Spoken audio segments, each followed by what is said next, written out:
High, আমি জুঁই। আজ আরও একটা রেসিপি ভিডিও নিয়ে চলে এলাম। আজ বানাবো বাটার পনির মশালা। তো চলো শুরু করা যাক।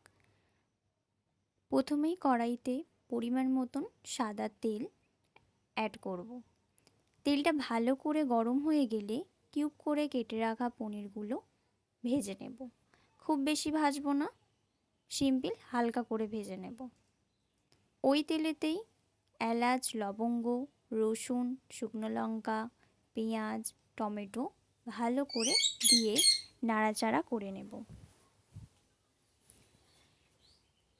মোটামুটি একটা ভাজা হয়ে গেলে তারপর দিয়ে দেব ধনেপাতা। এবার ওই ভাজা মশলাগুলোর একটা পেস্ট বানিয়ে নেব, ঠিক এরকম। আপনারা চাইলে শিলেও বেটে নিতে পারেন। ওই তেলে পরিমাণ মতন বাটার দেব। বাটারটা আপনারা যেরকম খেতে ভালোবাসেন সেই হিসেবেই দেবেন। যেহেতু এটা বাটার পনির মশলা, তো বাটারটা তো দিতেই হবে। এবার পরিমাণটা আপনারা আপনাদের মতো দিয়ে নেবেন। তারপর এবার এক এক করে মশলা দিয়ে দেবো। লঙ্কা গুঁড়ো, হলুদ গুঁড়ো, ধনে গুঁড়ো দিয়ে ভালো করে মশলাটাকে মিক্স করে নেব। তারপর আগে থেকে পেস্ট করা মশলাটা অ্যাড করে দেব।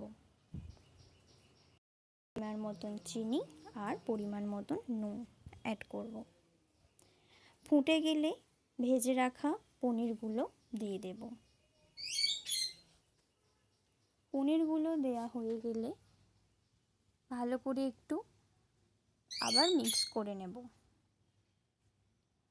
আমাদের কিন্তু রান্না হয়েই গেছে। ব্যাস, এবার ফুটে নিলে নামিয়ে নিন। আপনারা চাইলে রুটি, পরোটা, আপনাদের যেটা ভালো লাগবে তার সাথেই খেতে পারেন। তো আজকের রেসিপিটা কেমন লাগলো অবশ্যই জানাবেন। আজকের মতন টাটা।